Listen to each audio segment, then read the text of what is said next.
Today I have 3. Today's session of PodConnect is in partnership with Radio Workshop, and we will learn a bit more about them as we have our conversation. So I'm going to introduce my 3 speakers. Please join me on stage. Melissa, Cindy, and Judah. Even though we are few, we can clap. Yay, thank you guys, thank you.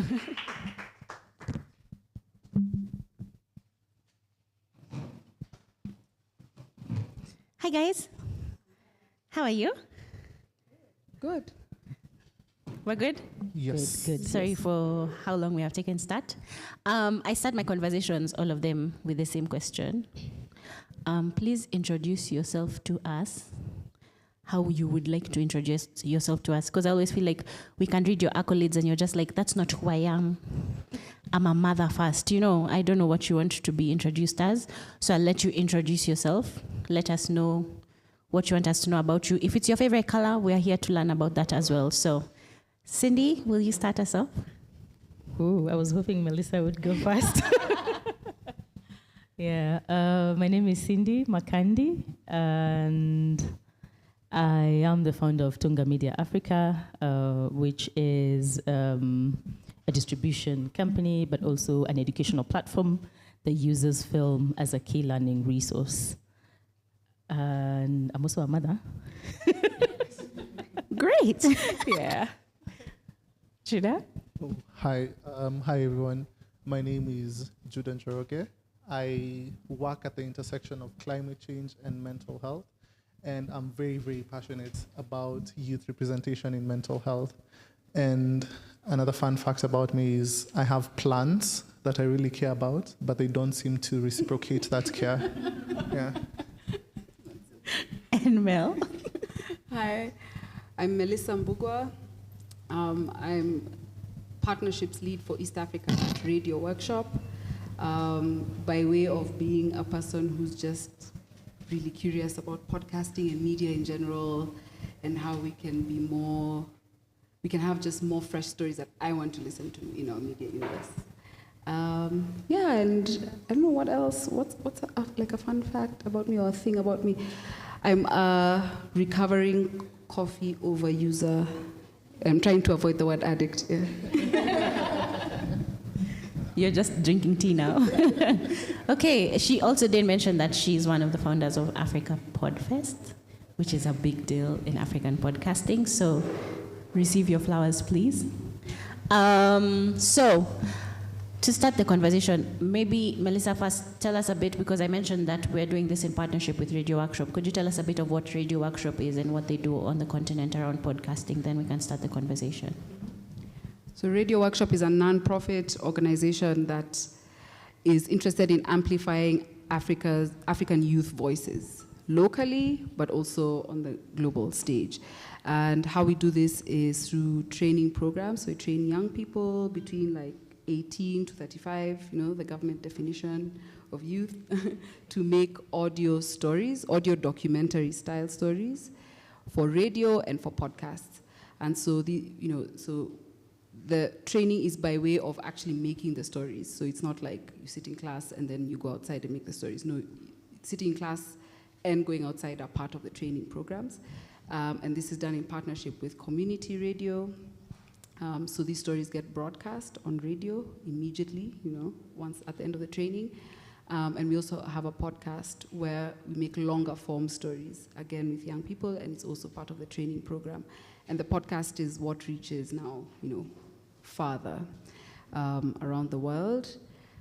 It's been most of the work so Radio Workshop has existed for 16 to 20 years, I think 20 years, mostly in Southern Africa, so SA, Zambia, Zimbabwe, but now, you know, extending and expanding, hence my role here in East Africa, hoping to introduce our programs in depth.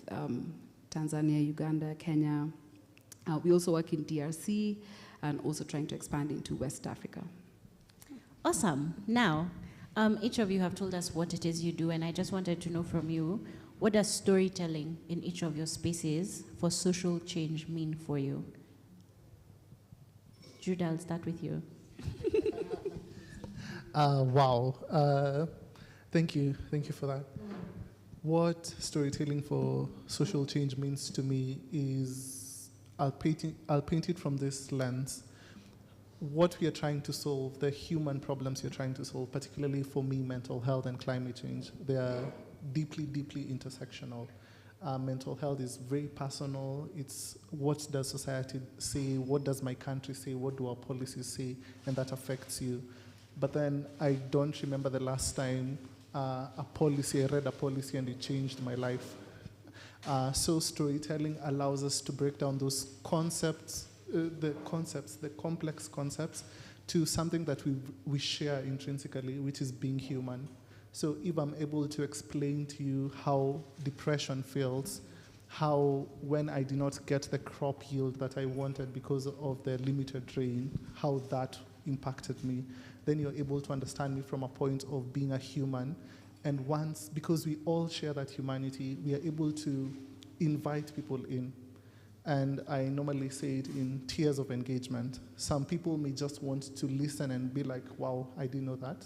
Another person would want to know, how do I provide support? How do I receive support? Another person will connect with you. So stories for me are the bridge between the policies, the work that we do, and the humanity that we all share. Interesting, a bridge. Cindy, what about you? And I think I'll just pick off from where Judah has stopped, because the work that they do for us, we translate it to school-going students, kids. You're looking at from age 10 to around age 25, university-going kids. And storytelling comes in also as a way to break down these difficult concepts that are presented in schools and in classrooms. And when you bring a concept through a story, it's grasped much better, as opposed to standing there and trying to explain about, again, I use climate change. But if you go into a classroom and show students a film like Thank You for the Rain, they're able to follow the story of Kisilu, who's a farmer that kind of tracks his journey.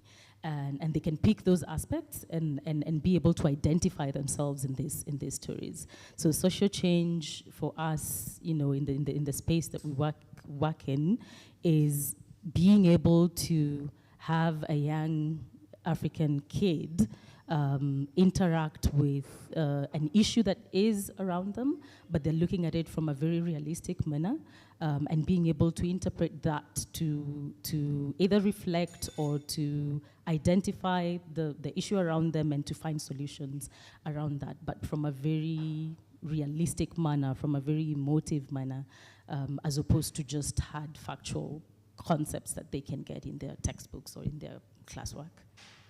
Melissa, do you have anything to add? I don't, actually. You don't? Okay, and I think I'll ask you then, based on what it is they've said and the work you're doing through Radio Workshop, why do you think podcasting is a tool that can be used to tell the stories or to amplify social change in Africa specifically? Well, one is because of the way audio, as a medium, being a radio continent, just allows us to talk to each other. And so that's just, it already exists through radio, but now podcasts expand it further, because now we can talk to each other. Because I can have a show, you can have a show, anyone can have a show, well, theoretically, as long as you have like a phone and internet access. But it just has opened up the opportunity for so many of us to speak to each other and to express ourselves. And that's great on a continent where it's hard to travel to see each other. It's expensive. It's so vast. On a continent where the narratives or the stories about ourselves are mostly told by outsiders, and then we've internalized those perspectives. So I think it's so urgent for us to have like a really big upswell of stories that we are telling each other about ourselves, so that we can shift our understanding about ourselves from the outsider lens. Yeah, so I think podcasting is powerful because of that. It opens up the space for anyone to tell their stories. It's true. I'm biased. I agree. But each of you have talked about interpretation of complex issues, right? And how do the storytellers, whether in filmmaking or climate change, mental health, in podcasting, how do they identify the stories that they can then cover or break down or interpret for whichever audience it is they're speaking to, whether the children, I don't say Gen Z, young adults, teenagers? Like, how do you decide which stories, I don't say are worth telling, but how do you decide which stories to tell? I think it goes back to what Judah mentioned, that a good story connects humans. So even if the story is about an experience or a place that's completely alien to the listener or the watcher, because we are all human, the aspects about that story that are universal to all of us, so emotions, going through struggles, going through triumphs, going through good times and bad, and how that story is told in a way that just is like captivating for the person on the other side listening. I think that's how we choose at Radio Workshop. So it's not so much, yes, of course there are issues that we want to focus on, like mental health, climate change, but if a story is about mental health, but it's not been told in a way that's compelling, or it's not a story that can connect anyone from anywhere, and that universality, then we wouldn't pick it. But I'm also Cindy, for you, yeah. with especially the audience that you speak to, how do you determine what stories are worth telling? Because it's not like you're talking to people who would necessarily understand. How do you break down, say, climate change for the younger generation?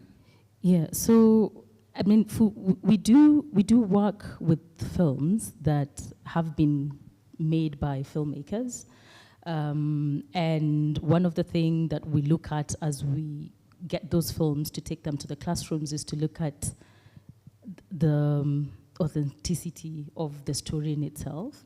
So we don't go looking at it saying, oh, we're looking for a film that is climate change. We look at it from a story perspective. So how does that story make us feel about this certain issue? How does it leave you feeling when you watch it? Does it spark an emotion out of you? It could be joy, it could be anger, it could be sadness. But does it leave you feeling a certain way that paves? Does it leave you feeling a certain way that paves way for a conversation to be had around the issue that has been addressed in the story?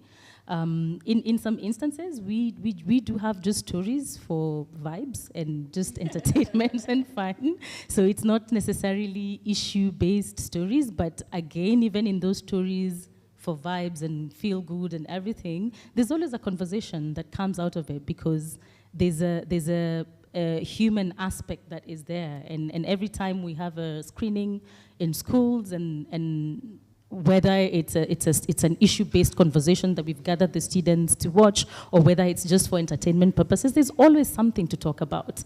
And it's in that opening, it's in that connection to the story itself that then you start seeing ideas come up, you start seeing solutions come up. You also start discovering things you didn't know the film and the story holds, and you get it from the audiences themselves. So it's more of how it leaves you feeling than the issue in itself, and then that paves way for conversations around the different things that come out of it. Okay, and Judah, I would ask you, in creating the stories, especially because you deal with heavy things, how do we create stories without feeling like we need to solve the issue? Because I feel like a lot of times when you're creative, you're like, and this is the conclusion at the end of the thing, but a lot of these things do not have a conclusion. So how do we then, as storytellers, tell the story without the burden of solving the issue? Wow. Thank you for that question. I'd answer it in two parts. One, relying on the Nobel laureate Wangari Maathai, who said the story of the mockingbird, do what you can with what you have. First of all, understanding that this is my voice, this is the power, this is how far I can go, this is how complex this issue is, and I'm doing what I can with what I have. And then for us, because I'm an implementer, so I'm working in a community through a programmatic level, but we're trying to tell the stories, what we encourage is vulnerability and curiosity. We say we are all part of communities and we carry our own stories. So if I'm able to share that this is what happened to me. Right now we have a fellowship program and our fellows are the story bearers in their community. And we have varied fellows. There are fellows from Kakuma who are introducing immigration, climate change, mental health, something I will not be very confident speaking about, but how they bring it forth. And that vulnerability helps me understand that this is an issue that is pertinent in Turkana. And there are some in Busia doing arts and mental health. But then the second component really comes in very well, their curiosity, the need to learn more, the need to engage. Asking questions that, what don't I know in this space? What can I contribute to and who can I work with? And with that, we were able to see, because we are bringing these fellows, they are from different places, they have very, very different stories, but that shared connection and what can I learn about you and what can I share about me brings together the story in such a powerful way. So knowing, understanding the principle of what I can do and then incorporating vulnerability and curiosity. Interesting. Now, from each of you and your different spaces, are there any real-life examples you can give of like a story that inspired change? So it's not just the story was told and we felt something. It actually inspired some sort of social change. Does anyone have an example? You do, Judah? I see you nodding. Please share with us. Oh my, I'm so sorry. No, don't apologize. This one, yeah. So, story.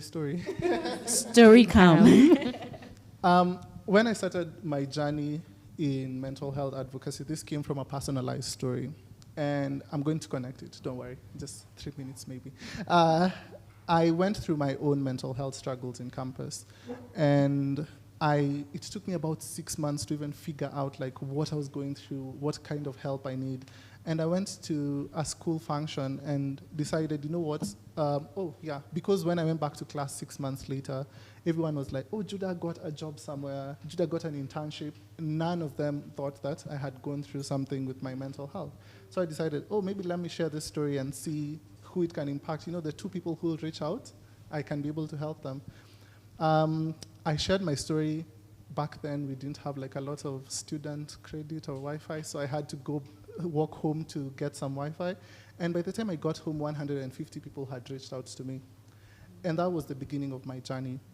But then how this story now connected was we went through Nairobi sharing our journeys, our mental health experiences, our lived experiences, that this is what I went through, this is what it looked like, this is what mental health can look like. And because of that, we gained a lot of traction and data. The team of lived experience people, it was just 60 people with lived experiences. We went across all 17 sub-counties. And because of that work, it was the Time to Change program. Now the Nairobi County has set up mental health facilities in each sub-county. So it's those stories, it's that person who I'll meet and it's a parent who's saying, oh, my child is also in Dadia na akona hizo tabia zako. And then you're like, oh, yeah, now let me explain where I came from and what that meant to me. And they're able to say, oh, maybe there's another alternative. Maybe I can look at this in a different way. And because of our collective stories, we saw how, yes, we have strong policies, but there were action because of that project. Yeah. Wow. Yeah, I'm like, I need a moment. Cindy, did you have a story? I think, yeah, I do. And this stems from a program that we did in collaboration with the Kenya National Drama Film Festivals. And we had a category called the Climate Award, where for those who are Kenyan, Kenya Drama Film Festival is something that we participated in, but they make films now in schools. And we ran a category called the Climate Award, where we had asked students within the festival who were participating to go make stories about a climate issue within their community. And of course, through the festival, the films were submitted, and we got 3 films that won.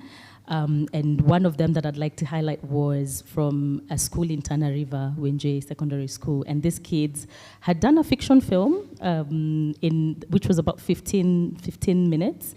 And when we went back to Wenje, the students presented the film to their school, and we hosted a community screening. And from that community screening, as the students were presenting their film, we started getting the community members share different aspects of how they would solve some of the issues that were highlighted on the student film, which was quite immediate in the way the parents and the chief and the people who were present started rallying and championing for change within their community, just because, you know, the little film that the students had made touched on the various aspects of their community that they either hadn't gotten around to highlight, but that was quite a powerful moment, just seeing how that 15-minute student film that was just in a national competition got to bring together the community. And with follow-up a little bit, one of the highlights, what they talked about, building toilets within the community, and they've started doing that, which is amazing, just to see that it stemmed out from just a film made by students. Another moment of wow, guys. I feel like a lot of times as storytellers, you don't feel like what it is you're doing, like you don't see the impact immediately. So I think it's important as well to hear when you're like, oh, this, what you're doing could actually make a change. Judah, you brought up something about data. And I feel like for podcasters, a lot of it is like your downloads, your listenership, that's how you control it. But in how you are describing it, and also Cindy, how you're describing it, it's a lot more impact. So now the question I have for you is, even in spaces where the way you are measured is by downloads and numbers and things like that, how do you measure your impact to show that what it is you're doing outside of the 50 streams or whatever it is showing something? Because you're talking about having different locations and things like that, and 100%, but how do we measure impact to be able to, I guess, prove what it is that we're doing and show that the stories need to be told? Because I feel like, unfortunately, numbers are important. Yeah. Wow, thanks for that question. I'd say, first of all, iterative feedback. Beyond the comments, beyond what people say that story did, is also going back to them a while later and asking, what did that mean to you? We know it was powerful, we know we had a good moment, but what does that look like? And then secondly, as an implementer, I wouldn't stress this enough, partnerships. Partnerships with the people on the ground who can take up that data for you. Again, going back to the hummingbird story, you're doing what you can with what you have. For example, to be practical, we were going with government setups like the community health practitioners, people who do referral services on the ground. So after our stories, we are connecting the people who had us, the people we connected to people who will actually follow up on that case. And 6 months later, we can come and ask someone who it's their job for accountable and transparent records of what did that really do. Yeah. Okay. How do you find these connections? Might be something someone asks, because I feel like a lot of times you might not know, say, for NBO Film Fest, the social hall, or whatever it is. Are there resources that you feel like storytellers should be aware of, maybe, Melissa? I know especially because you guys do a lot of stuff across the continent. So when you're deciding to tell a story, for example, about the person who was trying to break the Guinness Book World Record, right? How do you determine this is where it will go? Is this story worth telling? What's the impact before telling the story? That's something we normally think about with each episode during production. It mainly comes actually from the young person who's telling this story. So because they know the community around them and the issue. So it's the old-fashioned way of a list, a contact list, and you just reach out to them and you invite them to something, to a listening party or to a meeting. And from there, listening to the story then will spark emotion, hopefully a conversation and engagement rather than fighting. and you come to some kind of shared understanding, and then you can follow up. So it's literally the good old-fashioned way of invite people to a party. That's how we go about it. And then now that you have their contact, you kind of build your network from there. Keep in touch, keep sending them more episodes. When doing follow-on monitoring and evaluation, MEL, we like reach out to them and be like, so it's been a year. How's this going? How's this story going? How's this partnership going? Or we have this project in mind, or we've met this person who we think would be interesting to you. Here, meet, go make friends. Yeah. So the old-fashioned way, I would say, of just like curate a community, invite people, and that usually starts by inviting people to share something. Get off the internet is what you've been told. Yes. And also, you don't have to be a person, you know, because a lot of times we think that you have to be a big person for people to come. But actually, be surprised. People will show up, which is how we started Africa Podfest. We just kind of were like, hey, we're here. There's this festival happening. Come. And people came. Yeah. Yeah. I feel like it's interesting for me that you can just, one, go to people, but also that you keep the connections going for a really long time. Because I feel like a lot of times when you've told a story, it feels like the story ends. And what I'm hearing from all of you is that the partnership needs to continue. It's that, now they're building the toilets, even though Drama Festival is like in first term, you know, that there's a continuation of the thing that is happening. How do you balance telling stories authentically, which is something all of you have touched on, but then still telling an impactful story? Because I'll give an example. I was asked by a podcaster, how do I remove myself from the story so that it's not an opinion piece, it's fact, but it's authentically fact. So it's not fact as I'm reading for you, this is a tree, and this tree does this thing. There's a version of me inside the story, but then it's not necessarily emotional, even though I'm trying to bring out emotion. Or do you think they should be able to tell? Insert yourself in the story, because that's what we connect emotionally before we think about facts. Because how many times have we read about climate change, doom and gloom, the numbers, but then it's when you realize your grandmother's farm has not yielded, and you're like, oh my goodness, this thing is real, you know? So I think as humans, we click through story and human connection more than we do with facts.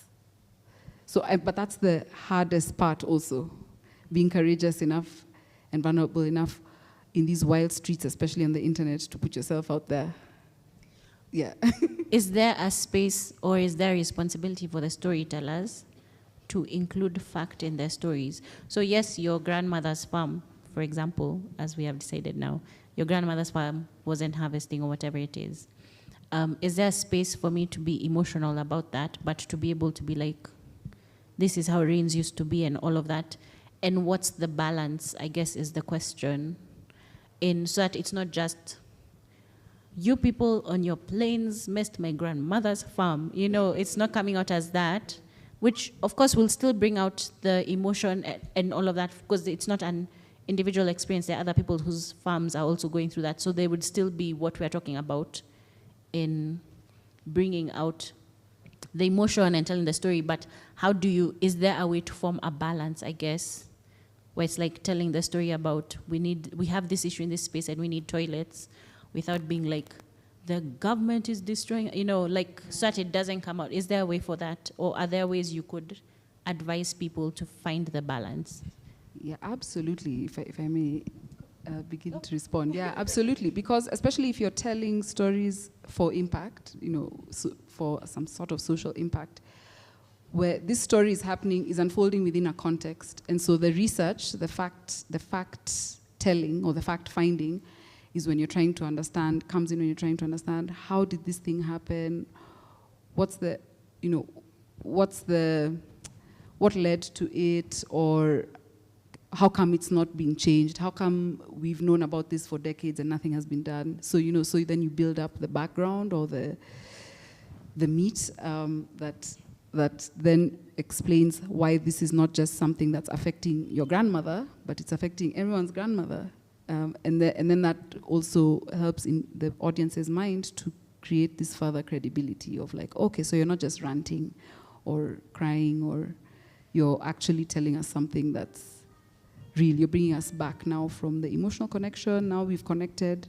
Then you're showing us how, we have to do something, all of us, because this thing is going to affect all of us, or is already affecting all of us. So research is a big part of, especially for podcasters who I think we're mostly used to, like, let's banter, vibes. You need preparation to make really good stories. You need preparation, which includes research as part of that process, and responsibility around truth-telling, like not spreading disinformation and misinformation. Judah, you look like you wanted to add something. Thank you. As an implementer first, also we ask ourselves which version of truth are we upholding and who's not being represented in this version of truth. Working that there is no absolute truth. And I can give an example, like the Kakuma example I gave. A person who was displaced as a child and comes to Kenya to find refuge, and they care about their planet, and they're forced to look at Turkana now, a place they've called home for a while, that this is where I can get that nature relationship. But then again, there's also someone from Turkana who's seeing that these are people who are not natively from here, and we are still seeing our land being exhausted. So how do you merge those two truths?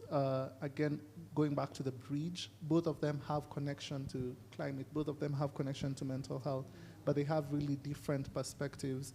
So that idea of going in with my truth does not symbolize general truth, and finding as much differences as possible as we find our similarities, because humans, we are inherently, like, our diversity is what makes us beautiful. So I guess that question of asking which perspective of truth am I upholding, and if you see yourself leaning so much towards one side, calling yourself back to center. And there's something we do at the Resilience Project. We say, this will sound cheesy, putting on miracle lenses. So you actively, we force people to put their hands on their eyes and see, what are you seeing in the next person? When you look at this room, what is that miracle bit that you're seeing? So yes, we have our connections, but what's that difference that makes this person stand out, and how can we bring it to the conversation? And maybe to just add on to that, with storytelling, again, you're looking at it from the, as a storyteller, the different formats and different ways in which you can tell a story. And I'm saying this looking at different storytellers in the room. And acknowledging we won't that, say your name. and acknowledging that I am a distributor right now and not an active storyteller.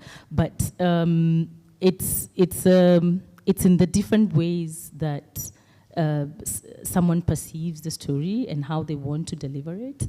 But my connection here is when we talk about stories for social change, someone might tend to think that it has to be stories that are linked to facts, and facts that then need to have like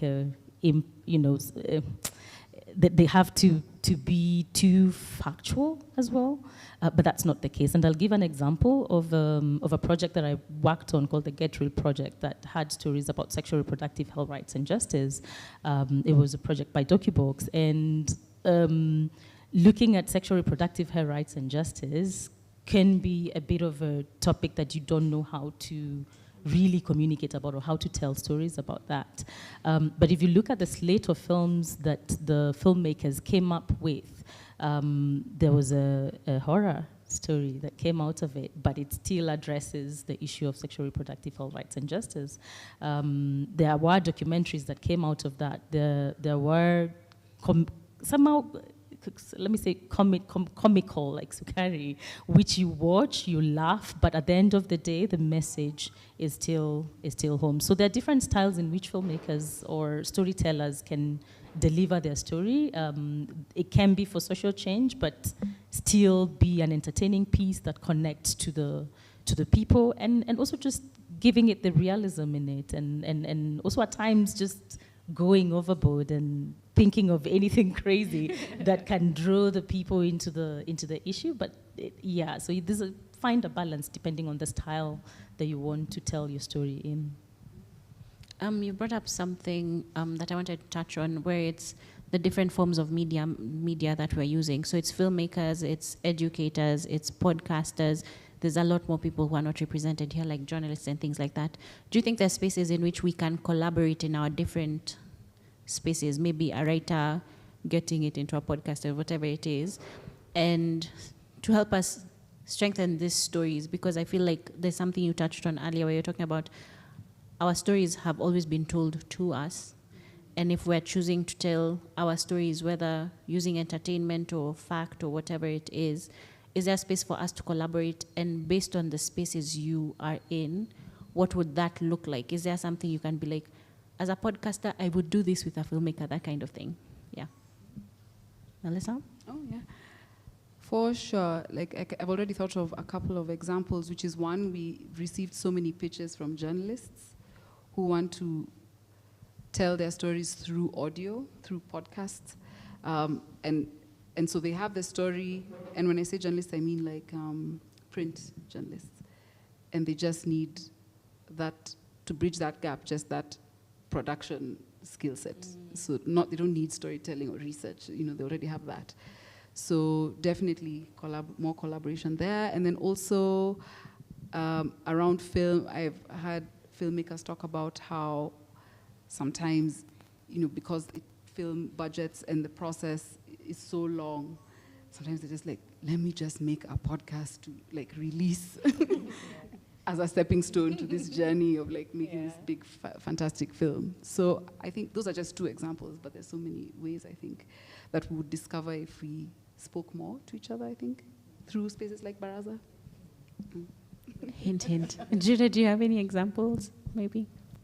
Yes, when we're implementing, actually this week our fellows will be implementing something, and part of the implementation is listening to a podcast as a community and then contributing their voices to the story, and then using that as an implementation strategy. So it's also relying on things that are already there, stories that have already been told, and then having it as an upskilling place or as a community place to be able to join together. So as an implementer, we rely heavily on the stories you produce and try to feature like, what does that look like in my life? And we are seeing really great, amazing things happening at the community level from that. Just speaking from what Mel said about getting filmmakers tell their stories faster. There's something called optioning, that he listened to a podcast and it's made into a film, which kind of works as well. But just picking off from the work that we do, I mean, podcasts and speaking about podcasts in itself, there are also tools that teachers and students can use as a form of learning. So, and the way that our country is set up, you find that in most cases you don't have enough resources like projectors and screens to screen a film, and bringing a story through a podcast or oral way gives like access. You provide access to these students to listen to something that they would probably might have missed out if it's told in another format that is not accessible to them.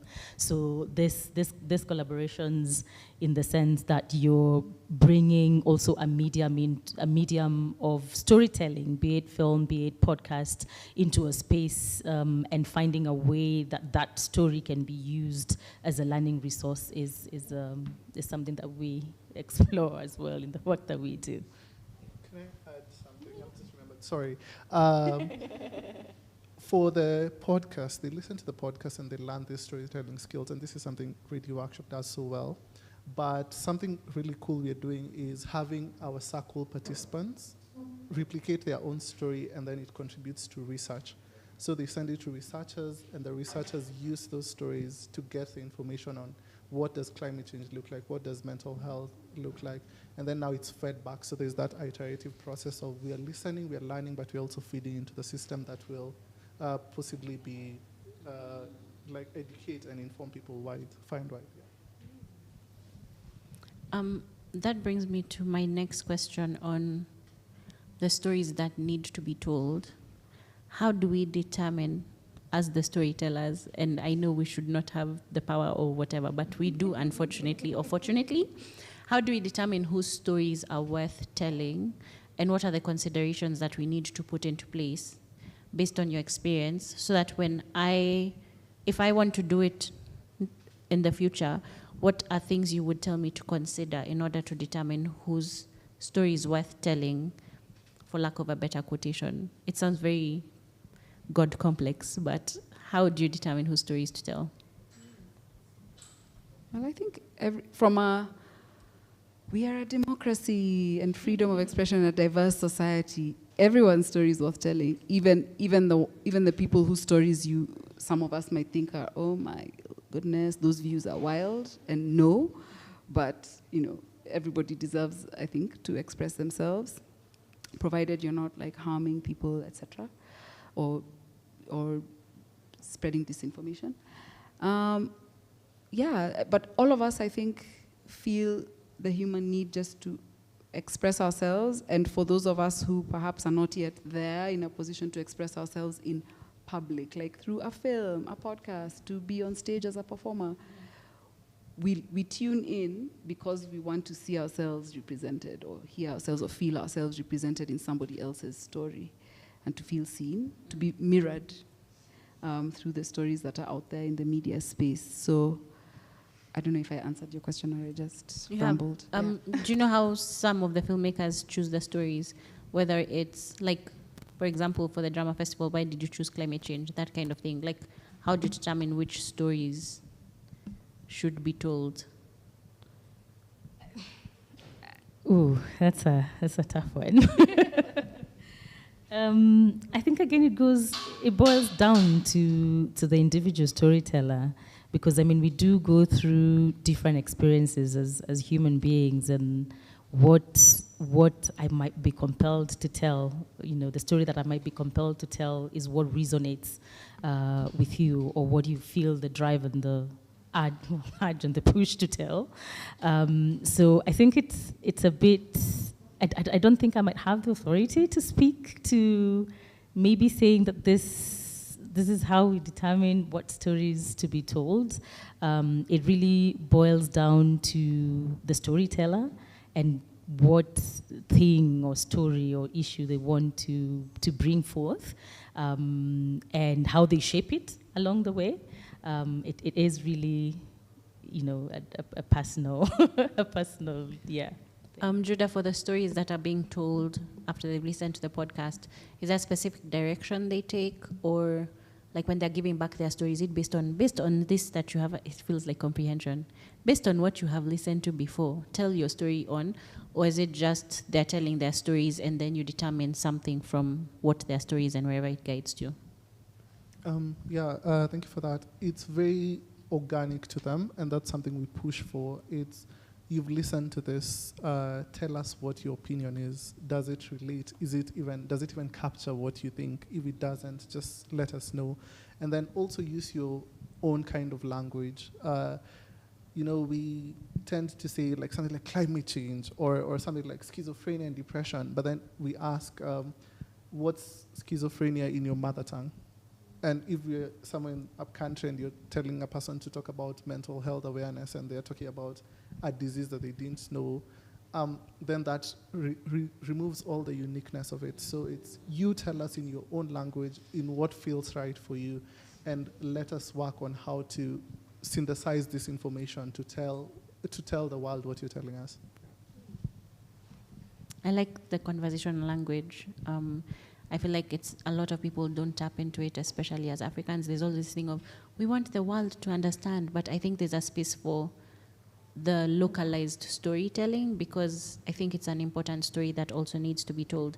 What advice would you give storytellers who want to start telling stories around social change in whatever capacity, comedy, horror, or podcasts, like what advice would you give them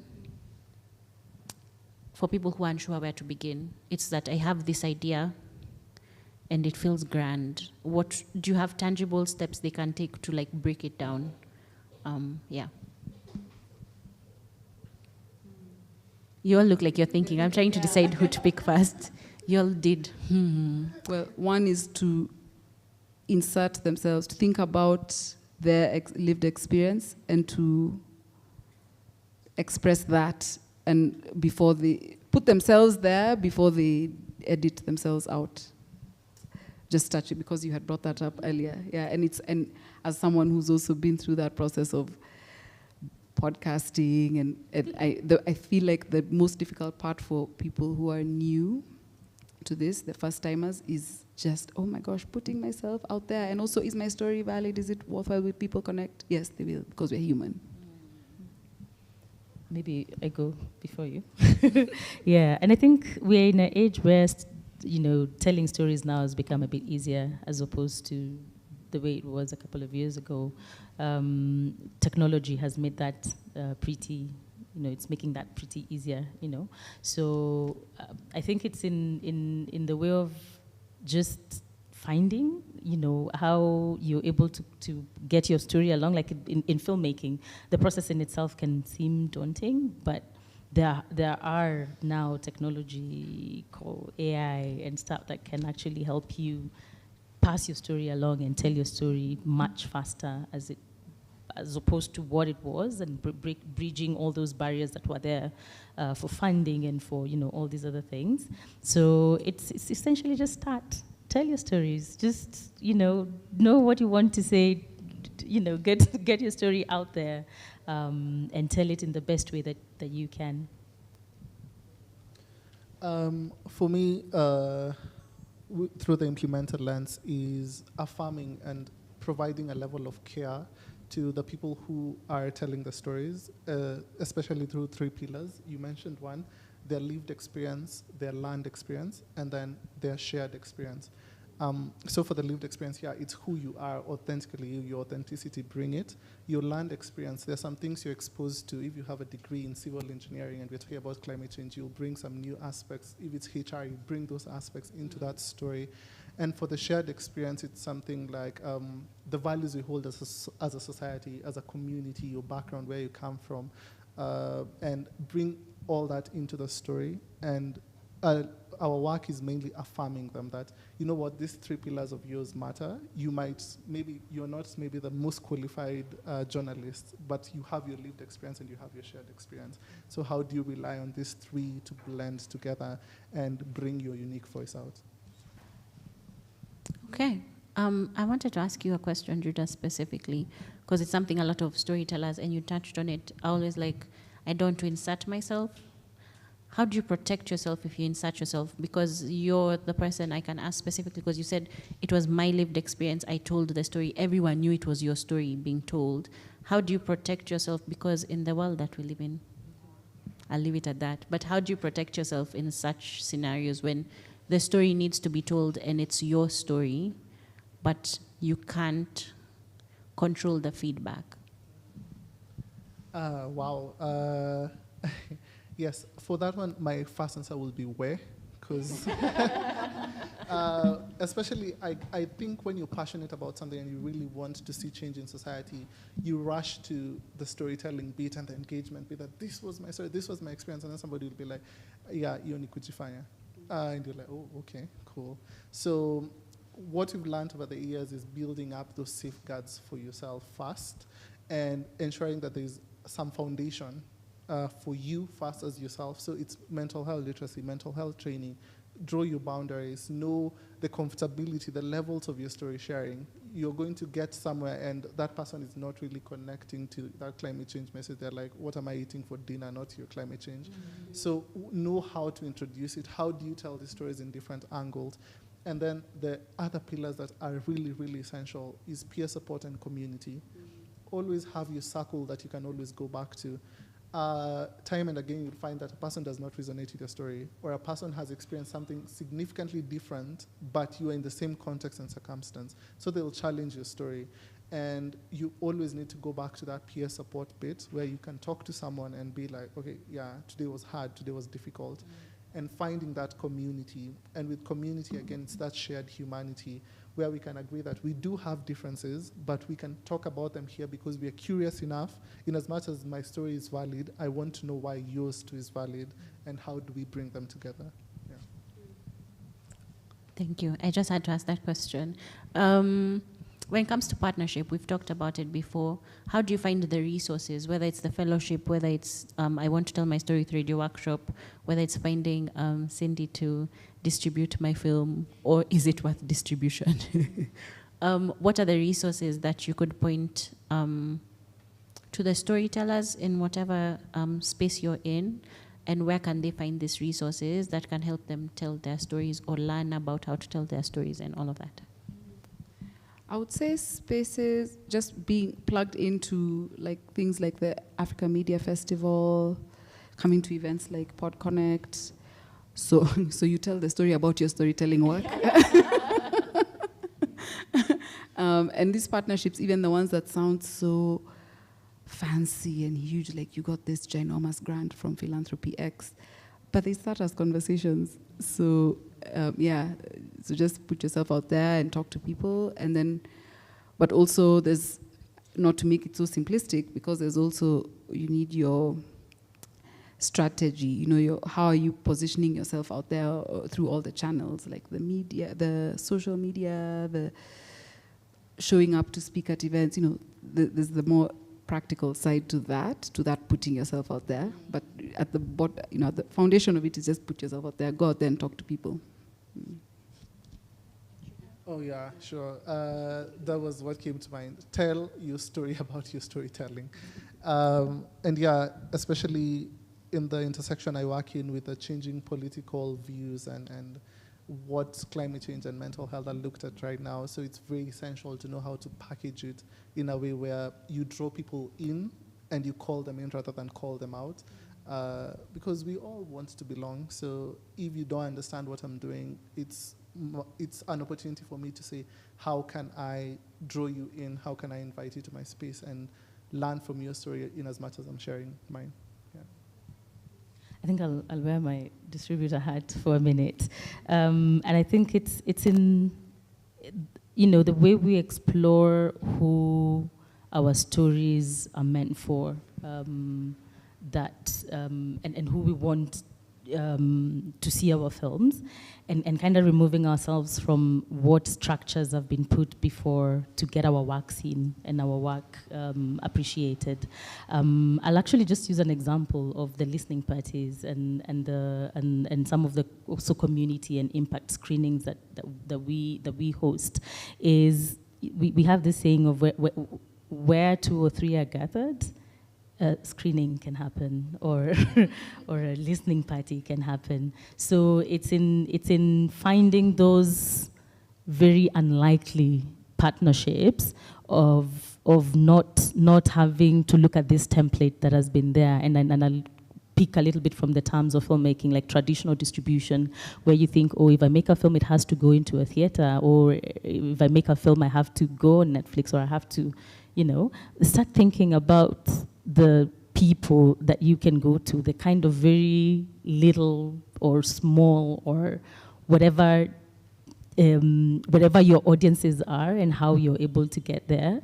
You could make a film, you could have your podcast, you go to your nearest market center, bring 10 to 15 women, get them to sit down and listen to your story, and that way you're starting to build a network of people or audiences for your story. So just looking at it from that way is this: we've always been met with this way of, you have to go to festivals for you to have your story seen. You have to be, you have to get a big distributor for your film. But ideally, the work in itself is within the communities that we are in.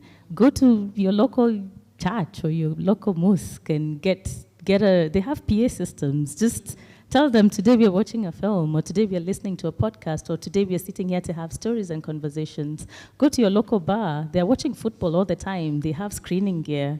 Tell them, play this 15-minute film. Let's have, So it's in the way of thinking, because then the structures that are there really don't work for a lot of the stories that we have. But if we just remove ourselves from that and start thinking about who are these stories, who are we writing these stories for, who are we telling these stories, who do these stories need to reach, and we go there. Again, wherever 2 or 3 are gathered, a screening can happen. It's so fascinating to me because in the podcasting world, I've never thought of it that way. In film, I'm like, of course, you can put it on I'm like, but it makes sense having a listening party in the market. I mean, why not? My final question, before I ask you my final question, I always tell dear people listening, hi, I'm coming to you next, okay? For questions. For questions. Mine is not a question, it's a comment. No. Okay? Are we together? Do we agree? We agree? Questions only. We can give comments to the guys after we're done. We agree? I'm seeing thumbs up. Do we all agree? Yes. Okay, excellent. What does the future of storytelling for social change look like for Africa specifically? And how can out of bias podcasters or storytellers put themselves at the forefront of telling the stories in each of your spaces? I'll start with you, Cindy. The future of stories. So I'll respond this from the space that I sit in, being in the educational space. A lot of these films have a home in our classrooms, in our little clubs within schools, and these are the spaces where the conversations are happening. So the future is quite bright, if I say that, because for stories that would get lost after the accolades and after the travel and everything, have a home that extends the life in a very, let me say, call it again, impactful manner, because then finding a resource in which students can always go back to for different issues that we have within the society, connecting this from not only a Kenya perspective, but from a continent perspective, building into research as well, because we are seeing the stories and the way they connect to each other, giving us a sense of identity and all that. So there is quite an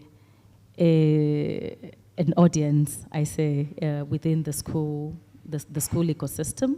So whatever stories are being told, they have a home where they're nurturing young people, where they're adding on to the research and the knowledge base of our culture and our identity. So we are hoping to see a lot more of amazing stories coming from whether podcast, whether film, coming from the communities, and getting those stories inform how our students learn and how they perceive us and how they think about solutions as well for the future. Judah? For me, the future looks hopeful because I believe the model that we're using and many of the people in the space are using, the nothing for us without us, where we are giving the community the owners to tell their own story.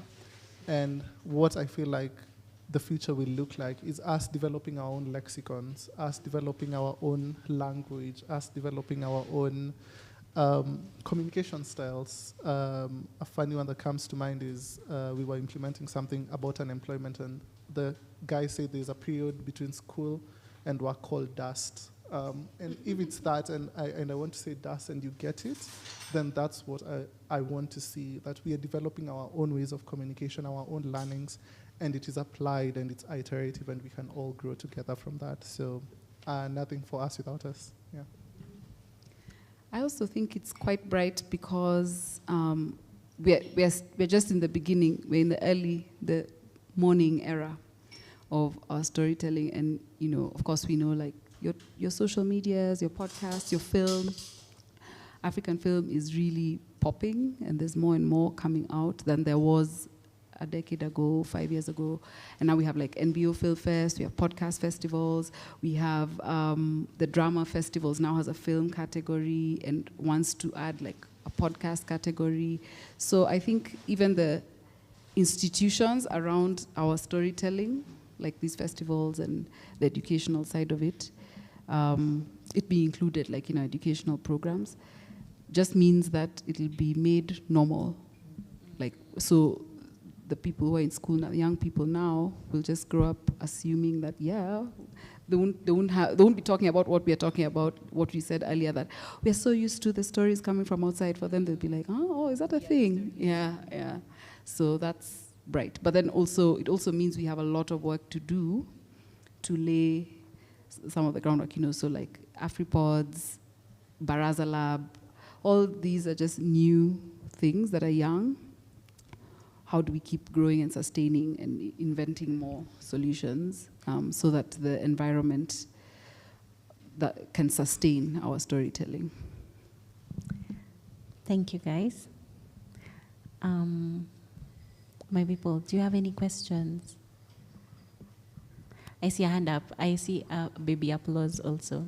They like what you're talking about. Do we have a mic for? Yeah, there's one question right here. Hi, everyone. Hi. My name is Angela. So I have a question. How do you approach sensitive topics? Because I imagine in a community there could be someone with a really impactful story, but they're reluctant to share because of what the world is now, and once the story gets out, social media and whatnot. So is it that everyone you approach is ready to share the story, or do you meet people halfway? Like, would the story still connect if you change their voice or their identity? If it's visual, like you black out the screen or, change the voice, would it still connect as much as seeing their story or listening from, I know it's this person saying it?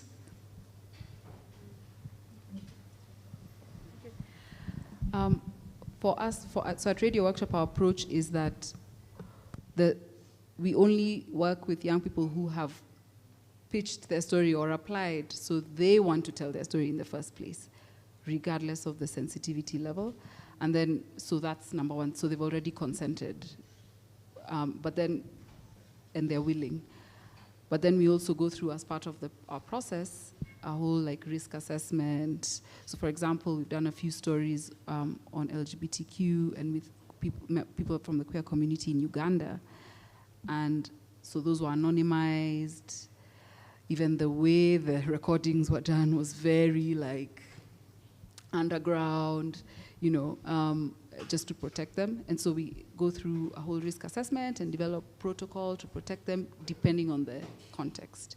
I think one of them even came to Kenya to record, and they stayed in Kenya for a while. Even when the story came out, they were in Kenya, for example. But it begins with they volunteer and they want to tell their story. Before you go to that, I just want to say that there's from a resource perspective, there's a document that has been done by Dog Society about safety and security, and especially when you have characters that you would want to protect, or you have an issue that you want to highlight and it poses a security issue. It's free, like it's accessible. So if you go and look for it, you're able at least to get guidelines of how to deal with issues that are a bit sensitive and require a safety and security guideline on how to go about it. Yeah. From my work with mental health, especially with the lived experience bit, because I think the rest has been answered really well, the risk assessment and safety procedures. But we've seen people who really want to share their story. They're in the community level, and sometimes that's part of their healing journey, but it may be more harmful, like in 10 years. So what we did first was, one, have a safe space where they can try and share that story with like a group of 10 people first. See how you feel. What did you feel like I overshared? What was uncomfortable to you? Then have a session with a professional, being like, okay, so this is how I feel now. And then we take them through a training of, this is what mental health is, this is what your lived experience is, and these are the levels you can be able to share your story on. Choose one that is comfortable to you. And another thing that's very crucial, and I've seen this in the space years on end, is, again, your passion might drive you to make a decision that you felt was really necessary at the moment. So giving that space where a person can pull and withdraw their story from your platform is really important, or reframe their story. So I believe that training and equipping, we see a lot of change in that, because we're saying, especially some really sensitive topics coming to a conversation of mental health, you find like some it's familial issues, and it's people who they are close to and they'll be close to for life. So how do we characterize it like differently? And one way we can, I think a follow-up question to that will be, okay, so what if that story is still important to tell, but they're not comfortable sharing it? We developed something really cool of, you know, when you go and ask somebody something and then you say, a friend of mine did A, B, and C. So dramatize the story. Let's help you tell the story in a way that's comfortable and excludes your identity and your personality within the whole story. Yeah. We have another question. All right, thank you for this opportunity. Clearly, we've had all of you speak. Sorry, please stand only for the back. Thank you. Sorry, thank you. So clearly, we've had all of you speak, and one would listen to all of us, and it's giving roses and unicorn all about beautiful stories from everyone who's spoken. But someone watching us would want to understand, are there bad days in podcasting, and what do you make of these bad days while doing content? That is one. Number two, it's a space that is growing in the current world. So also someone watching us would want to know, is podcasting for everyone and anyone? Can anyone just wake up one morning and be like, yo, I want to start a podcast, And also, number three, it's a space where we've seen, based on my second question, almost everyone wakes up and decides to, come up with a podcast or something close to it. Do you feel in the coming days, you as podcasters, there is need to regulate and censor content that is being done on podcasts? Because clearly nowadays, you'd listen to some people talking a podcast and you're like, really guys, you shot this and made this go on air and share it to people for people to listen? Yeah, so at least you can handle that. Your first question was about bad days. Yes, for sure there are bad days where we have this tape, it's great, but we can't include it. Or this is like rule number one, never do this. The juiciest part is the one where there was like a truck passing behind, so you can't even use the tape. Bad days do exist. Or your main character backs out because they have a freak out moment and they're like, no, we can't do this anymore. These things happen, but we're resilient. We try to be resilient using the methods Judah is great at teaching. And in terms of story, sometimes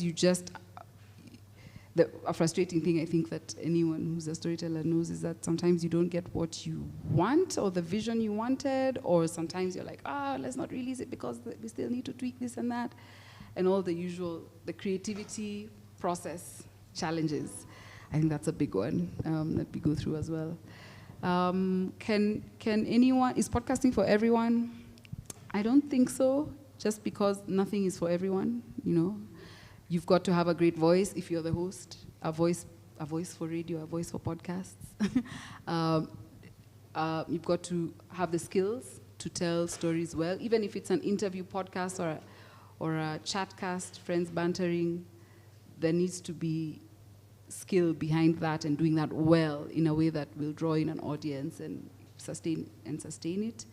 But that, the flip side to that is that you can also learn to be good at something. So just because you don't start out with a great podcast voice, there are techniques you can use to like enhance. And also you need to have, but more important than the skills actually, is you just need to have that commitment if you're going to see it through to the end, to where it grows and is sustainable, especially now in the early days when, at least in the Africa space, the monetization still hasn't made sense at scale. And then what is your final question? Regulation. Yes, it's one of those kind of two-sided, the way I see it, two-sided issues around like freedom of expression and what the internet has allowed us to do, is that now we can all express ourselves and see each other, but then the responsibility as it stands is on the individual. It's on you writing your post or posting your video on socials or podcasting. And while the platforms do have, their what's it called? Guidelines, and they can strike you out if you're reported and so on. I think my personal take is if regulation comes in now and censorship, it'll destroy the advantages of, like, for example, podcasting, because then that would just make it the same as TV and radio and print. The very reason why the podcasting is exciting is because we can say things on podcasts that people on radio can't say. And that's why radio people are moving to podcasts, because they're more free on podcasts. So it's I would say, a two-sided, a double-edged sword that, we need to tread carefully on that, around that one. But on the other hand, I don't think that we should just let things be a free-for-all forever, because there are very dangerous messages out there. On regulation, I'd say in podcasting specifically, because it's still young, it might not be something they can draw out, like how it's media, and it's like, this is what the thing should be. Also because it doesn't fit a specific format, it doesn't speak a specific topic. There's too much happening in podcasting for regulation to happen as broadly as it does in traditional media. However, there can be situations. So we saw it in South Africa where there was a podcast that came up, and then now it becomes a conversation where now policies need to be put in place based on this one event. It's like, okay, so if this event happens, what can be the thing? And I think that might be what happens with podcasting for a while, because it's too broad to then put policy upon. Because if it's 5 minutes and it's 30 minutes and it's news, but then it's a comic book and then you have drama, how do you then create a policy that covers all of that in that space? So I think it will happen eventually, but I think it will be based on specific instances. I see 2 more hands, okay.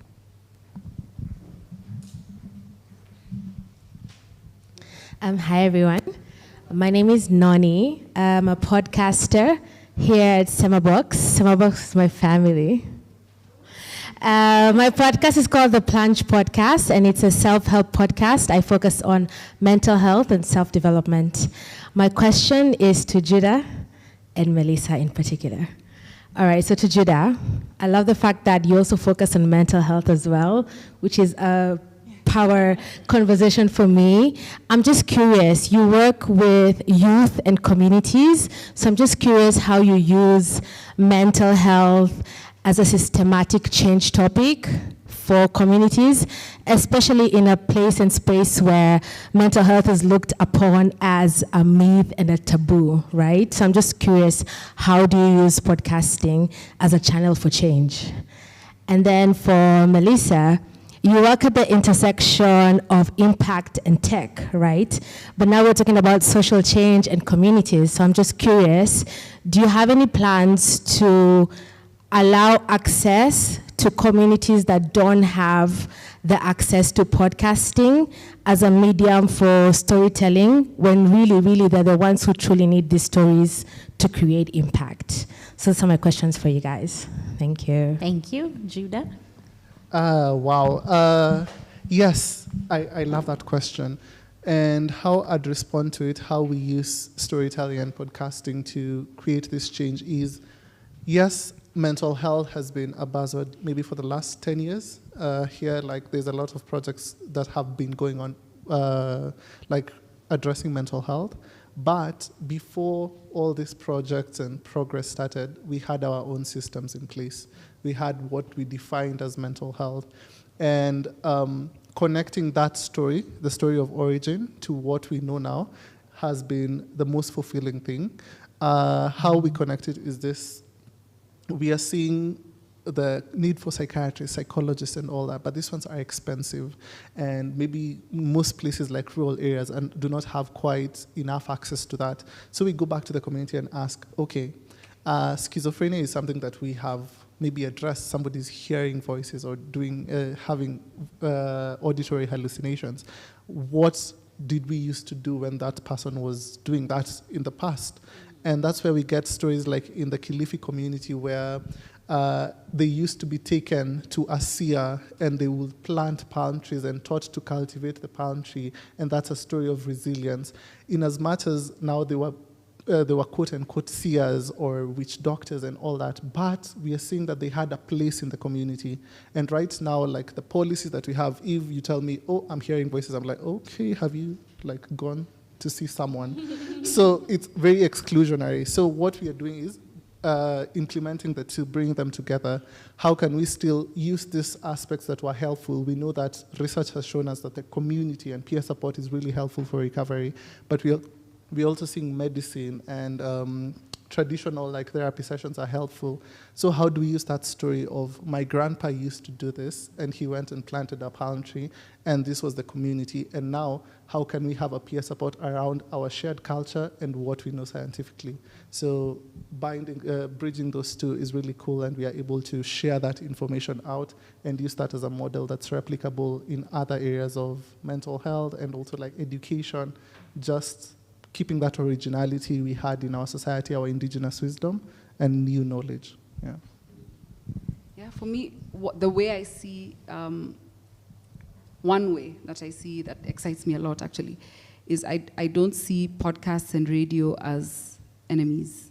I see them as two sides of the same railroad track, because that's the metaphor that I've thought of right now, two parts of that journey. So you can produce your show, and back to what Makandi was saying about thinking about how we think about distribution. So if you have, for your podcast, beyond the conventional platforms which are on the internet, what if your podcast was also being aired on community radios in whichever remote place this is that you would like an audience to listen to your show? And we have so many and a growing number, like in Kenya, community radio stations are growing. I don't know, it's so interesting to me that while the internet is exploding, community radio and radio is also exploding. But it's also not surprising when you think about how most Kenyans still can't afford data. So many people in rural areas and the most remote areas don't even have smartphones in the first place, and radio is still their primary source. So to me, I see it in the work that I'm doing on an ongoing basis, and the question one of the big questions I'm asking myself is, how do we bridge radio, the radio ecosystem and the podcast ecosystem? We have a few people who've already started to do that. So like there are a few podcasts that air on the big commercial radio stations. But what about that next layer, which is where majority of our society is and of our communities are? How we get your story to that person, young person, or whoever your target audience is, in the part of Kenya or Africa you've never even thought of. I saw one more hand, and then I think we have two more questions.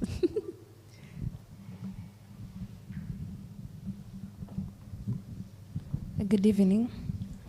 My name is Ajuma, and I am a true crime podcaster. I'm also a journalist. So I have two questions. My podcast has been structured around justice for victims of crime. And I struggle with what you said, calling people in instead of calling them out. It's always calling the government out, the justice system out. So yeah, how would you advise me to do that? And also, I don't know if I can structure this question well enough.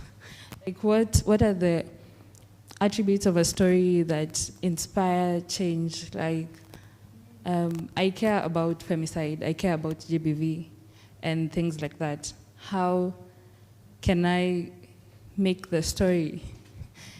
How can I make my listener care about the things that I care about, or should I just tell it authentically, I guess, and hope that they will care? Cindy, you want to take the attributes that inspire change?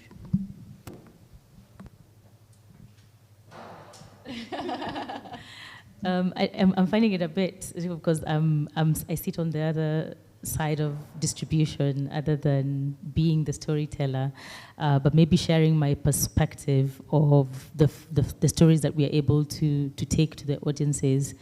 Ideally, again, it boils back to how they connect to the people and how they leave the people feeling. In the aspect of creation, and again, maybe I can pick on the example that I gave of the films that were made around sexual reproductive health, rights, and justice. In the structure of these stories is the filmmakers sat with people who are willing to share their stories around the issue.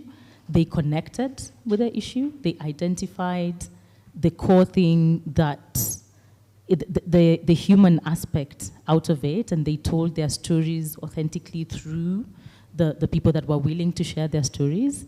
So again, boiling back to, that connection that your story makes to the audience or to the people, and then it finds its way to social impact that way, other than taking this issue and preaching about it, really, in the sense that you don't even have to mention that issue in your story for it to be a story about social change. It can be told in a very subtle and human way, through human experience as well. And that is what the aspect that connects the people who are watching your story or listening to your story. You leave them with that emotional hook. You leave them with that maybe thought or question. You leave them feeling something about the story that you've told, because it has resonated or it has connected with them from a very personal angle. And those are the ones that we see spark more conversations. Those are the ones that leave people with a push to drive some action around what has been told or the story that has been shared. Yeah. Judah, on calling people in, because you are the one who talked about it. Well, yeah, it's hard, but I'd say approach it like you want to tell their version of the story. We know what needs to be done. We know it's not being done, but why is it not being done? Having the same curiosity that you apply to developing this podcast, to meeting this other person as a human first. And an example I'd give so that I'm not just abstract is, first of all, we should celebrate Kenya. We decriminalized suicide earlier this year. And this took a process about 8 years. So why was this important? When a person attempted suicide, you were jailed for your mental health condition. Instead of getting the help that you need, you will have been taken to the hospital, treated, and then go to jail. And that is not helpful for anyone. But then why did this take years? If I'm giving you that argument right now, like we need to get these people help, you're like, oh yeah, I agree.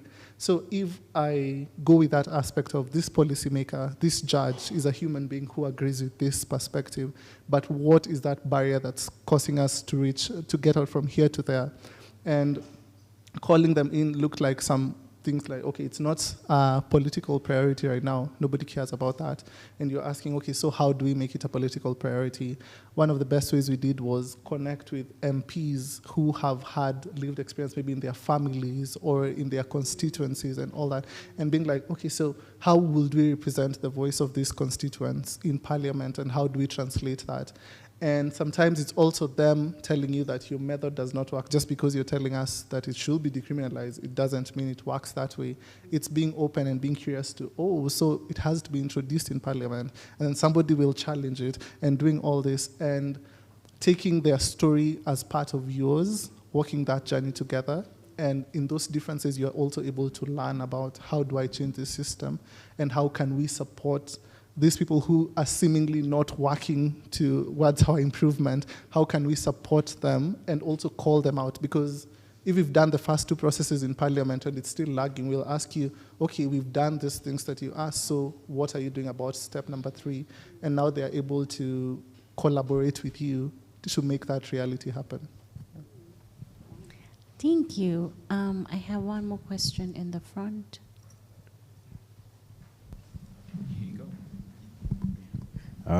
Hi, thank you. Yeah. Please stand up. Here. We have cameras. It's because we have cameras. I'll block the people behind me. Okay.